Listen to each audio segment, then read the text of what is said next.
Paham ya? Nah, kita balik lagi ke sini. Jadi kemana jiwa itu pergi? Tentu saja jiwa itu menyatu kembali ke alam asalnya. Memenuhi ayat innalillahi wa inna ilaihi rajiun. Kembali ke kekosongan kembali. Bisa mengerti? Oke, kita lanjutkan. Nah, gimana caranya supaya jiwa itu tahu tempat asalnya? Disitulah kita harus latihan mati selagi hidup. Nah, itulah pentingnya kita latihan mati selagi hidup. Gitu. Baik para sahabat. Ini episode yang berbeda. Saya akan cerita tentang kematian secara utuh sekarang. Kematian itu sesungguhnya adalah pengingat. Ulangi, kematian itu sesungguhnya adalah pengingat. Mengapa begitu? Kematian itu selalu dekat. Dan kematian itu persis seperti bayangan kita. Iya. Pernah gak kita berpisah dengan bayangan? Gak pernah. Nah, kematian itu dekatnya dengan kita seperti bayangan dengan kita itu. Kematian itu. Cuman kita mungkin tidak menyadarinya. Tetapi kematian itu mengikuti terus dari saat pertama hidup sampai hingga terakhir. Makanya kematian tidak memandang usia. Oh, kematian hanya untuk gogo tadi. Ya, memang kebanyakan sih di usia itu. Karena tubuh tidak layak pakai lagi. Gitu. Tetapi kan ada juga bayi mati. Ada juga orang yang usianya belasan tahun meninggal. Ada juga umur likuran meninggal, kan gitu. Ya. Jadi tidak memandang usia. Nah, kematian itu adalah proses. Sebagaimana hidup adalah proses. Dan mereka berjalan bersama. Jadi kematian dan kehidupan itu bukan sesuatu yang terpisah. Persis seperti dua roda yang bergerak membawa itu, gerobak. Coba, gerobak yang ditarik oleh delman. Kalau rodanya cuma satu, gak jalan. Karena rodanya dua, jalan. Nah, kehidupan dan kematian itu seperti itu. Ya, berjalan beriringan seperti dua roda yang menggerakkan delman. Jadi bergeraknya delman karena ada dua roda. Tidak ada kematian kalau tidak ada kehidupan. Tidak ada kehidupan kalau tidak ada kematian. Jadi kematian dan kehidupan itu seperti kita dengan bayangan. Jadi pahami bahwa sebetulnya kematian itu bukan sesuatu yang terpisah dari kehidupan. Lihat saya semuanya. Sekarang saya sedang bernapas. Napas itu cuma dua, masuk dan keluar. Masuk dan keluar. Saat napas masuk saya hidup. Saat napas keluar saya mati. Saat napas masuk saya hidup. Saat napas keluar saya mati. Jadi sebetulnya sekarang kalau disadari kita ini sudah mengalami hidup mati, hidup mati, hidup mati terus menerus. Sehingga saat kita keluar napas gak masuk lagi, disebutlah napas yang terakhir. Makanya orang meninggal sering disebut telah menghembuskan napas yang terakhir. Artinya napas keluar gak balik lagi. Kemana napas ini? Bukankah ke sini? Kemana napas ini? Bukankah ke sini? Ke sini. Udah gitu aja. Mati cuma begitu kok. Napas ke sini gak balik lagi. Kemana napas? Ya ke sini. Gitu aja. Pikirkan. Disitulah kita harus tahu dan sadar. Orang yang mengatakan Allah itu sebagai sosok yang ada di langit, gak masuk akal. Bagaimana belum bisa menjangkau? Tuh di sudut sana. Di sudut. Ada nyamuk sedang bertelur. Tidak mungkin dia bisa bertelur tanpa kehadirannya. Kalau beliau sosok, bagaimana bisa menjangkau semuanya? Maka beliau bukan sosok.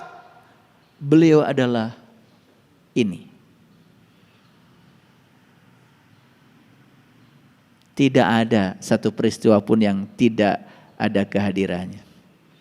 Makanya beliau menyebut Rabbul Alamin, sang keberadaan, sang kehadiran. Kehadirannya saja sudah cukup membuat segala sesuatu terjadi. Loh, kok kita tidak pernah merasakan kehadirannya ya? Ada yang salah tuh belajar agama. Jadi kematian itu proses, hidup juga proses. Nah, kematian dan kehidupan berjalan bersama seperti dua roda yang membawa delman. Dan delman tidak akan bergerak kalau cuma satu roda. Jadi kehidupan dan kematian itu sebetulnya ada sekarang bersama kita. Ya, buktinya napas kita.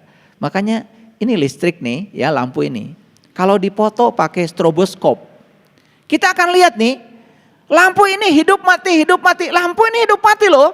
Saking terlalu cepatnya kita tertipu, seakan-akan lampu ini hidup terus. Padahal tegangan PLN itu adalah dari 0 naik ya 220 akar 2, turun 220 akar 2, naik lagi 220 akar 2, itu namanya tegangan maksimum minimum, peak to fix. Jadi kadang-kadang 0, kadang-kadang naik, disebutnya juga arus bolak-balik, bukan arus searah. Karena bolak-balik berarti tegangannya itu suka bolak-balik. Polaritas listriknya di dalam pembangkit generator itu bolak-balik. Ngerti apa tidak? Pasti nggak ngerti. Oleh itu nggak usah dipikirin. Kalian nggak belajar. Pusing kalau dengar saya ngomong fisika, ya. Nggak usah. Pokoknya saya yakinkan kalau listrik ini hidup mati. Cuman frekuensinya 50 Hz di Indonesia. Di Amerika lebih keren lagi, frekuensinya 60 Hz. Artinya frekuensi 60 Hz itu apa artinya? Dalam 1 detik itu terjadi hidup mati 60 kali. Saking cepatnya kita merasa hidup saja. Itu tipuan. Nah, sama seperti napas kita, saking cepatnya kita ngerasa hidup terus. Padahal kita hidup mati. Cuman karena tidak disadari, kita tidak pernah menyadari kalau kita sekarang sudah mengalami hidup mati. Baru sadar kalau nanti gak balik lagi. Itulah pentingnya kita belajar hening. Yuk, yang belum belajar sholat khusyuk, ikut belajar sholat khusyuk. Gimana caranya sholat dalam keheningan? Enak. Karena kita semua dengan kesadaran penuh, berdenyut berdetak di pusat kesadaran murni kita. Jadi kesimpulannya, hidup tidak bisa ada tanpa kematian. Kematian juga tidak ada tanpa kehidupan. Ulangi ya, hidup tidak bisa ada tanpa kematian. Jadi kalau begitu kematian juga tidak ada tanpa kehidupan. Paham sampai sini? Oke, baik. Siapa yang menginginkan kehidupan dan siapa yang suka menolak kematian? Tahu? Siapa? Pikiran. Yang suka menginginkan kehidupan terus dan menolak kematian itu siapa? Pikiran. Apakah pikiran diri kita yang sebenarnya? Bukan. Kita itu bukan pikiran, kita juga bukan tubuh. Kita yang sebenarnya adalah kesadaran. Makanya orang yang hidupnya dikendalikan oleh pikirannya, tidak pernah dikendalikan oleh kesadarannya, maka yang terjadi dia didominasi pikiran. Nah, pikiran itu pengennya hidup seumur-umur, gak mau mati. Makanya pikiran itu gampang sedih. Ketika hidup senang banget, ketika mati sedih banget. Siapapun orang yang masih dikendalikan oleh pikirannya tidak akan keluar dari siklus itu. Sedih banget, gembira banget. Sedih banget, gembira banget. Itulah benar salah. Itulah baik buruk. Buatan siapa? Buatan pikiran. Jadi oleh karena itu maka kita harus belajar untuk mengendalikan pikiran. Itulah pentingnya kita belajar meditasi, kita belajar hening cipta. Sesekali kita belajar memberikan waktu pada pikiran untuk istirahat. Sampai di sini mengerti? Ya. Jadi siapa yang menginginkan kehidupan terus-menerus? Pikiran. Siapa yang suka menolak kematian? Pikiran. Nah, sepanjang orang dikendalikan oleh pikirannya, siapapun yang mati dia tolak. Maka keluarlah bahasa-bahasa yang aneh-aneh. Innalillahi wa inna ilaihi rajiun. Turut berduka cita. Siapa yang berduka cita? Pikiran. Apakah itu dirimu? Bukan, itu diri palsumu. Kalau orang yang berkesadaran, gak gitu doanya.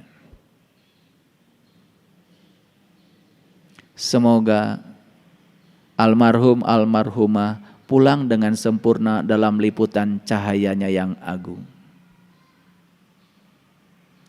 Memenuhi ayat innalillahi wa inna ilaihi rajiun, asal dari Allah kembali kepada Allah.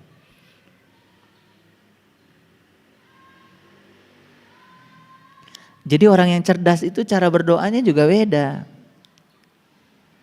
Nah kalau orang yang suka ngikut-ngikuti, pokoknya asal ada doa kematian panjang dikit, apalagi banyak tulisan Arabnya, pasti itu di-share. Saya udah tahu sifat kalian. Panjang, ada Arabnya, pasti di-share. Padahal nggak ngerti. Betul apa tidak? Iya. Ngaku aja, nggak apa-apa. Nah, ketika seseorang itu menolak kematian, berarti dia sedang bertentangan dengan hukum alam.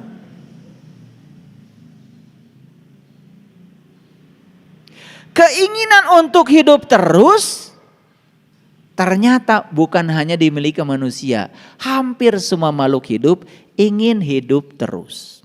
Sebetulnya pohon itu takut mati. Pernah ngobrol sama pohon? Takut mati. Makanya pohon itu suka ngomong, tolong dong saya disiram. Suka dengar gak pohon ngomong begitu? Suka dengar gak pohon ngomong begitu? Enggak. Budek berarti. Pohon itu suka ngomong, tapi bahasanya pakai bahasa pohon. Ngerti bahasa pohon? Ngerti bahasa pohon? Pohon itu pakai bahasa universal, pakai bahasa rasa, nggak pakai kata-kata, nggak punya mulut kok. Jadi kita ini selama ini hanya mengatakan, yang bisa bercakap-cakap dengan seluruh binatang hanya Nabi Sulaiman. Yang bisa bercakap-cakap dengan pohon hanya Nabi Sulaiman. Sebetulnya kita itu bisa bercakap-cakap dengan seluruh makhluk di semesta ini. Cuman kitanya budak. Mereka itu sebetulnya ngomong dengan bahasa mereka sendiri. Cuman kita nggak ngerti. Itu yang namanya bunga di rumah itu ngomong kok. Tolong dong saya disiram. Ketika ada daun-daun kering dia bilang tolong dong saya dirawat.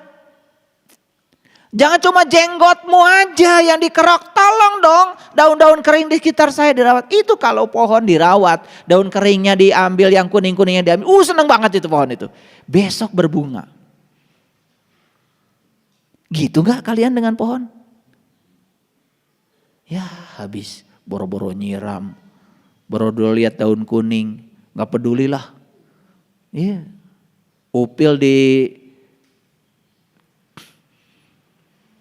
mata aja gak pernah dibersihin. Makanya saya yakin itu. Ngurus tubuh aja gak rajin, boro-boro ngurus pohon. Itu sudah hukum alam itu. Ya, jadi kalau orang di rumahnya pohon mati, ya udah lihat aja dari penampilannya. Ya, kalau jalannya jadi seret, pasti pohon mati. Bawa sendal aja berat. Ya, makanya hati-hati kalau jalan diseret itu. Itu banyak beban hidup itu. Iya sendal aja berat bagi dia, coba diseret-seret, betul nggak? Iya. Apalagi berhadapan dengan masalah besar, jalan aja diseret. Jadi saya bisa tebak itu. Ini cuci wajah aja nggak bersih, ya udah jelas lah boro-boro ngurus pohon. Jadi kalau di rumahnya pohonnya mati nggak cantik, wajar. Ya, jangan sakit hati. Jadi siapa yang menolak kematian berarti dia bertentangan dengan hukum alam. Ternyata semua makhluk di semesta ini pada dasarnya semua ingin hidup lama. Termasuk pohon. Tetapi kalau pohon pengen hidup lama, pohon bisa dimaafkan. Karena pohon tidak punya kesadaran. Tapi kalau manusia itu pengen hidup lama, tidak siap mati, selalu ingin melanggengkan kehidupan, kayak pohon. Ini akibat tidak punya kesadaran. Nah, disinilah lagi-lagi ya. Jadi lagi-lagi apapun yang kita pelajari ketika belajar agama sebenarnya kan intinya meningkatkan kesadaran. Jadi kesimpulannya manusia itu harus terjaga. Jadi kita ini sekarang harus merasakan kehadiran kematian itu dan bisa dirasakan lewat napas kita. Nah, kenapa kita tidak merasakan? Karena kita terlalu berisik dalam kehidupan ini, tidak punya waktu untuk bisa memberikan jeda untuk kita hening. Jadi kesimpulannya, kematian dan kehidupan itu keduanya bersama. Persis seperti dua kutub ekstrim, tetapi itu satu energi. Hidup adalah kekuatan aktif, sedangkan kematian adalah kekuatan pasif. Dan hidup itu seperti listrik positif. Kematian itu seperti listrik negatif. Dan keduanya tidak bisa dipisahkan. Begitu memisahkan listrik positif dan listrik negatif, lampu tidak menyala. Nah, bagi orang yang sadar, kehidupan dan kematian itu biasa. Ya biasa. Menjadi tidak biasa karena dibuat tidak biasa. Betul nggak? Wow, pokoknya kematian itu dibuat sedemikian dramatisnya. Betul nggak? Bahkan ada banyak upacaranya, betul? Wah, kalau ada kematian, ambulan datang, upacara itu, upacara ini, dibuat dramatis. Dan hampir semua orang menganggap kematian itu sebagai sesuatu yang negatif. Jarang memandang kematian sebagai sesuatu yang positif. Disitulah perlu belajar agama supaya kita bisa memandang kematian itu sebetulnya adalah hal positif. Nah, oleh karena itu setelah dapat ceramah dari saya ini, kita menjadi tidak takut mati lagi. Nah, biasanya kalau dengerin khutbah kematian seperti ini, bergetar nggak? Bergetar nggak? Ada nggak dalam diri sekarang takut akan kematian? Ada? Awas, hati-hati ya. Takut kematian tidak akan membantu kita untuk mati pulang kepada Allah. Jangan takut. Orang yang takut kematian itu karena masih ingin hidup lama, berarti dia masih menolak. Apapun yang kita takuti berarti kita masih menolak. Hati-hati ya. Nah, sekarang mari kita sadari dan kita pahami bahwa kematian akan terjadi setiap saat. Bahkan mungkin sesaat lagi kita akan mati.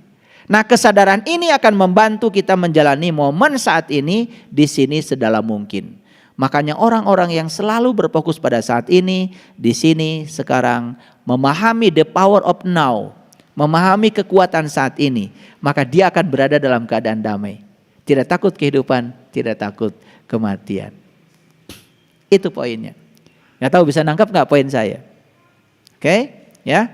Nah, jadi kematian ini bisa memotong ya akar kehidupan tanpa memberitahu, tanpa isyarat. Pokoknya aku akan datang, kata kematian. Tetapi bagi orang yang sadar, selalu hadir di sini saat ini sekarang tidak menjadi masalah. Nah, ini titik berat saya hari ini. Perhatikan, kita hanya akan tahu kematian itu datang ketika itu terjadi. Nah, kematian bukanlah penderitaan besar. Penderitaan besar justru saat kita punya peluang dan kesempatan kita tidak benar-benar hidup. Dan terus menunda segala sesuatu. Yuk lihat saya semuanya.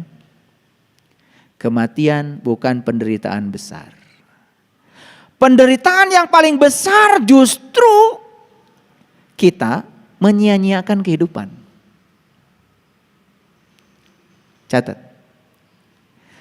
Jadi walaupun kita harus menyiapkan kematian, tidak usah berfokus pada kematian. Berfokus saja kepada kehidupan. Karena kalau hidup kita sudah kita isi dengan sebaik-baiknya, ya sudah, kita juga akan mati dengan sebaik-baiknya. Jadi oleh karena itu, penderitaan yang terbesar bukanlah kematian, tapi penderitaan yang paling besar adalah menyia-nyiakan kehidupan dan selalu menunda. Jadi peluang dan kesempatan yang kita miliki sekarang ini selalu ditunda. Yuk sekarang saya nanya para sahabat, apakah para sahabat sekarang bisa berbuat baik? Adakah peluang sekarang di tangan kita, kesempatan untuk berbuat baik? Tetapi apakah kita melakukannya? Itu penderitaan yang paling besar. Jadi penderitaan yang paling besar itu menunda.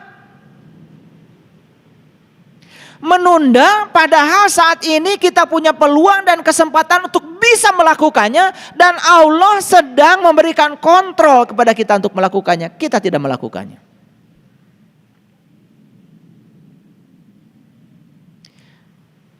Sekarang mengerti penderitaan paling besar apa? Jadi penderitaan yang paling besar bukan kematian. Penderitaan yang paling besar adalah menyia-nyiakan peluang dan kesempatan yang diberikan Allah untuk benar-benar bisa mengisi kehidupan.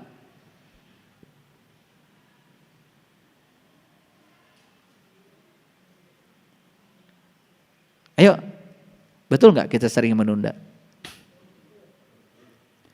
Mau ngasih kepada orang saja, biasanya nunggu kapan?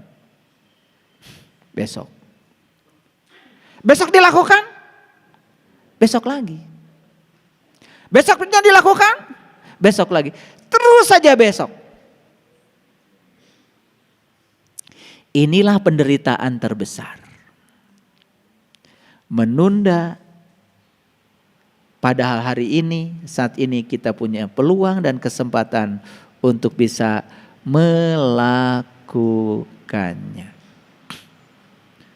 Memang ya, tidak mudah ya mengajak orang berbuat baik itu. Saya merasakan ya, ketika saya membuat sebuah program untuk melakukan kebaikan, yuk mumpung kita masih punya peluang, yuk mumpung masih punya kesempatan. Ternyata watak setiap orang itu kelihatan di situ. Watak setiap orang itu kelihatan ketika diajak berbuat kebaikan. Banyak sekali alasan untuk tidak melakukan. Mencari kata-kata yang indah untuk tidak melakukan. Bahkan mencari pembenaran untuk mensahkan kalau tidak melakukan benar. Itu umumnya manusia. Bahkan yang sudah belajar kesadaran, yang sudah belajar spiritual pun, maaf. Kalau sudah diajak untuk ini, kadang-kadang luar biasa. Kesadaran dikalahkan oleh pikiran. Padahal pikiranlah tadi yang menolak kematian. Pikiran yang ingin melanggengkan kehidupan. Tapi pikiran juga yang menghambat untuk melakukan sesuatu untuk bekal pada kematian. Inilah para sahabat, pentingnya kita menaklukkan pikiran kita. Yuwaswisu fi sudur, yang suka berbisik pada kesadaran kita adalah pikiran kita. Dan kata-kata yang sering terlontar pada diri kita, terutama di batin kita, apa? Udahlah, besok aja. Betul? Itulah penderitaan yang paling besar. Jadi hidup ini adalah kesempatan. Kalau begitu kematian apa? Kematian itu ujungnya. Tetapi walaupun kematian ujungnya, kematian itu tidak disebut sebagai akhir kehidupan. Tapi kematian adalah puncaknya kehidupan.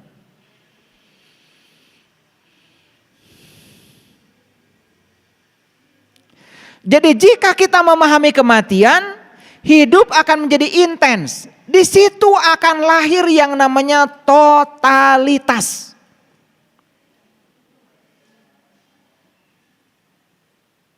Jadi rasa takut tidak akan pernah membantu sama sekali.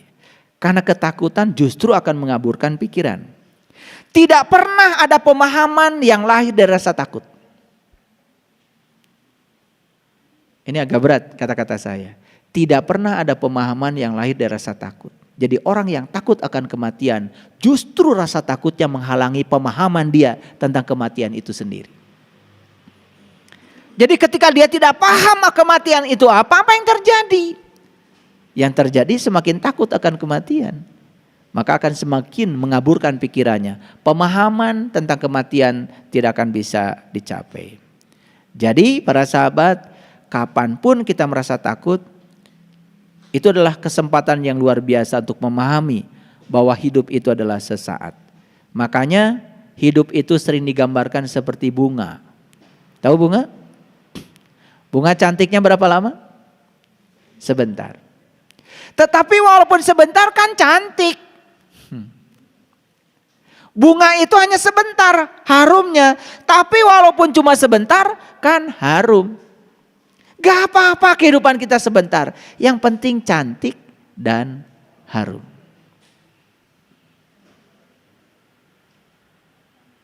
Ulangi lagi. 70 tahun sebentar apa lama? Sebentar. 80 tahun? Sebentar. Gak apa-apa sebentar juga kita hidup. Yang paling penting cantik, menawan, dan harum. Seperti bunga. Ya? Jangan seperti kedondong. Halus luarnya, jelimet dalamnya.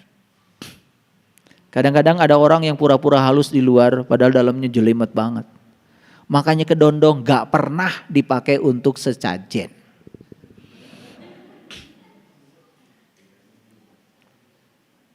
Sesajen itu anggur. Halus luarnya, manis dalamnya. Apel. Halus luarnya, manis dalamnya. Pisang. Coba perhatikan sesajen yang diajarkan leluhur kita itu. Keren sebetulnya. Gak pernah kedondong jadi bahan sesajen. Lihat pergi ke Bali, gak pernah lihat kedondong jadi bahan sesajen. Sesajen kalau gak bunga pasti buah. Buah yang dipilih adalah halus luarnya, manis dalamnya. Paling banter sesajen itu serikaya. Serikaya masih masuk buah sesajen. Kenapa? Walaupun keras kulitnya, tapi serikaya lembut dalamnya. Ini udah keras luarnya, keras dalamnya. Dondong aja. Lembut luarnya, jelimet dalamnya, gak masuk. Ini yang keras luarnya, pahit dalamnya. Wah itu, gak masuk sesajen. Makanya orang-orang maaf, sudah penampilannya seronok. Gak terlalu ganteng. Saya gak bilang jelek ya. Gak terlalu cantik. Saya gak bilang jelek ya. Luarnya model gitu. Dalamnya jelimet, pahit. Orang yang model kayak gini dipakai tumbal aja gak mau setan itu.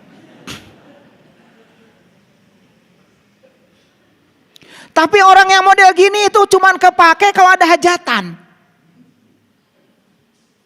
Bagian jaga makanan. Aman itu.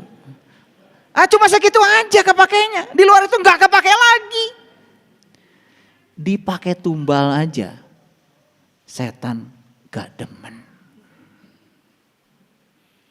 Sok atuh. Sudah kurang ganteng. Kurang cantik, dalamnya juga rusak, jiwanya kotor, pikirannya amburadul. Duh, dipakai tumbal aja, setan gak mau. Shadaqallahul adzim, barakallahu li wa lakum. Assalamualaikum warahmatullahi wabarakatuh.